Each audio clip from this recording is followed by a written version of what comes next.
quarterback. Oh, there's a goal. This video on NFL free agency is brought to you by Raycon. In this age of quarantine and social distancing, the least you can do in this situation is have comforts to help you out. If you're like me, your ass is on the computer, so why not be bored out of your mind with a little style? Raycons offer me a high-quality sound for lounging around the house trying to get off my ass to do videos. Look at the everyday E25s, Raycon's newest and sleekest offering.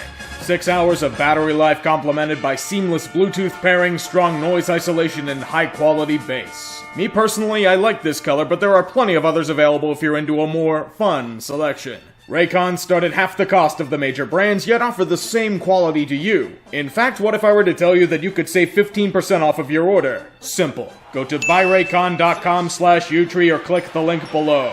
It's that easy. I know this sucks. Trust me, I miss live sports, but Raycons can help you out a little bit with that. At least in the comfort department. One other interesting aspect of the new CBA that I didn't mention in the AFC video is the new playoff structure. From this point on, there will be a 7th seed in each division. 2 more games played in the wildcard round, the 2nd seed no longer getting a bye. This was done for reasons of those sweet, sweet playoff revenues. Maybe there's a 7th seed that will bring glory and laughter to us all. In these past 2 years, the NFC would have been represented by the Rams in Minnesota, while the Steelers would have made it in the AFC.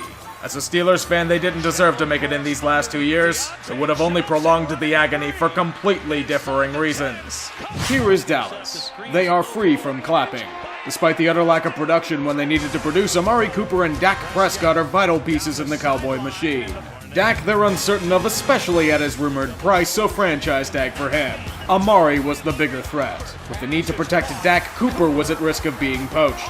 Teams tried to. Predictably, the Redskins tried to throw money at him, but he wasn't tempted by the siren's call. He stays put in Dallas for another strong payday. He's a good wideout, he's earned it, but the Cowboys have squandered and lost a lot of talent this offseason.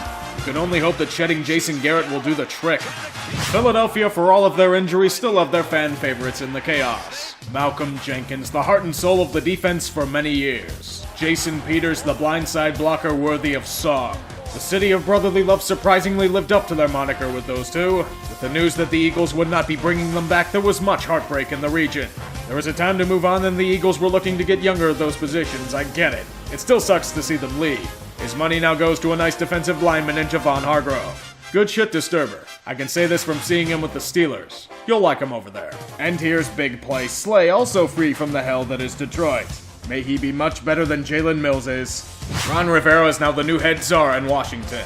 In these times, a leader likes to bring in the players that he is comfortable with. In this case, a few old Carolina Panthers. Thomas Davis isn't what he was, but he could still be a valuable veteran presence in the locker room. Welcome to Washington. Kyle Allen showed flashes of brilliance before falling apart, but still has promise. Welcome to Washington.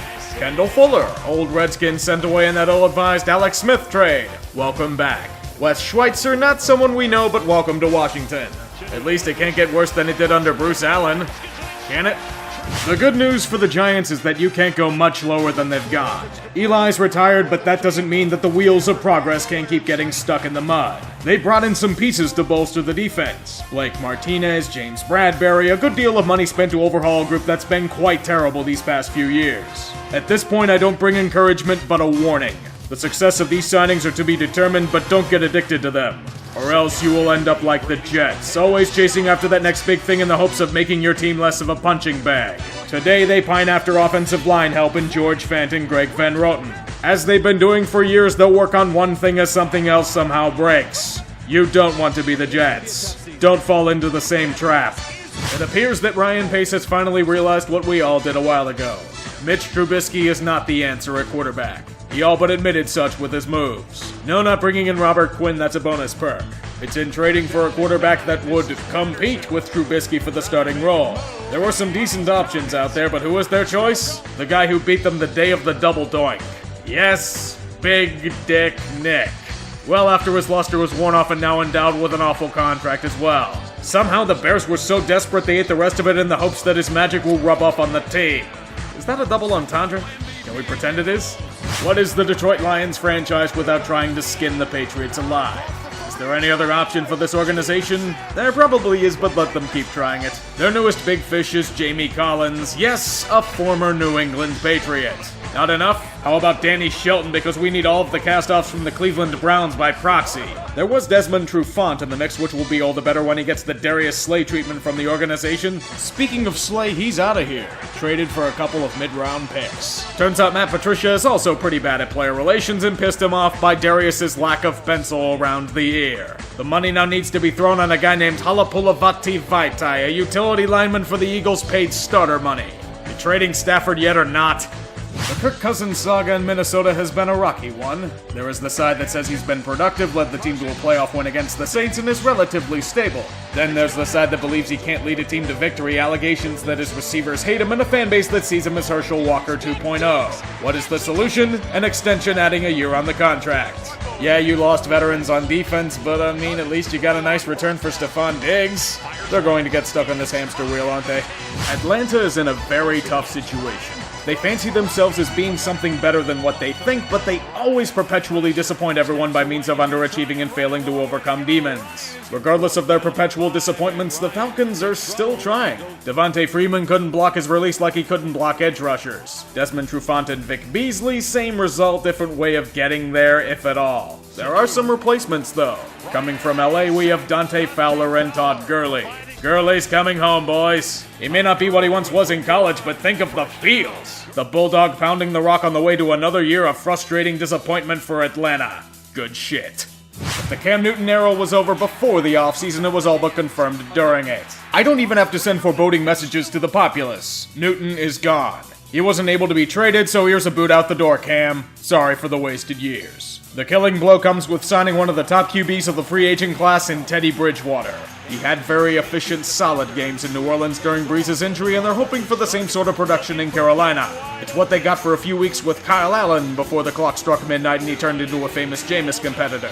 Bridgewater isn't flashy, but will rarely make mistakes. High floor, at least. Should help with their rebuild. Yes, it's a rebuild, stop saying it isn't. New Orleans has hit their last chance. Or at least they're thinking this is it. Drew Brees, despite his age, still has willpower and desires to finish his career as a Saint. New Orleans wants him back, so we fortunately don't get another Tom Brady saga playing out here.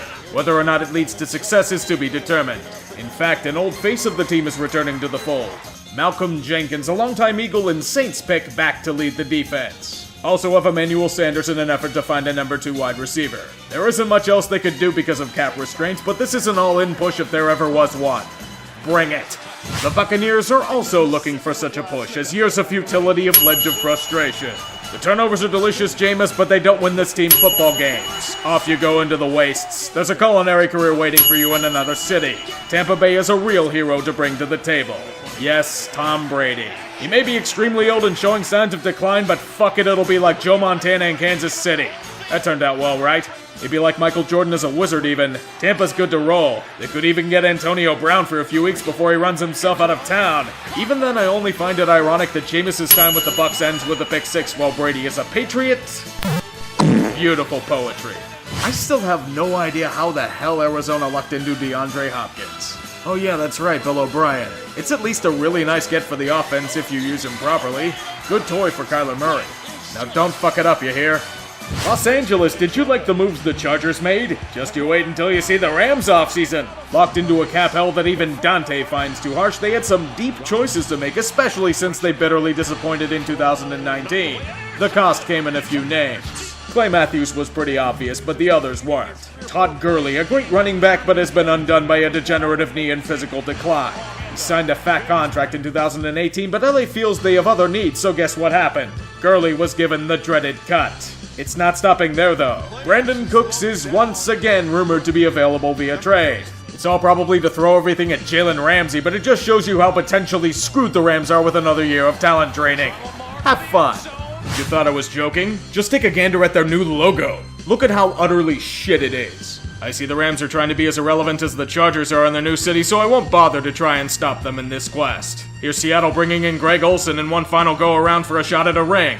Maybe next time we will see where the hell Jadeveon Clowney ends up. Probably somewhere that gives him endless mounds of money. I'm jealous. You're that pissed I ignored you, Cincy? Don't you realize that can only be a good thing? I'd just be calling you the Bungles for a minute straight and laugh at how all your signings will flop. I'd be complaining about how you're wasting the talent of AJ Green by franchise tagging him instead of letting him walk away to a real team. You overpaid the shit out of Trey Waynes and DJ Reader. It's the only way you can get anyone to come here, so I won't give you that much shit for it.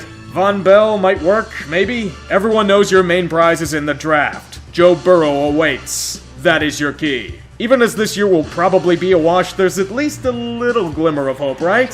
You're probably gonna bungle this as well, I reckon. So second down and 3. Jackson takes it himself. Look at him dart back and forth. Oh! He broke his ankles. Now he's got an entourage. And he's got a touchdown.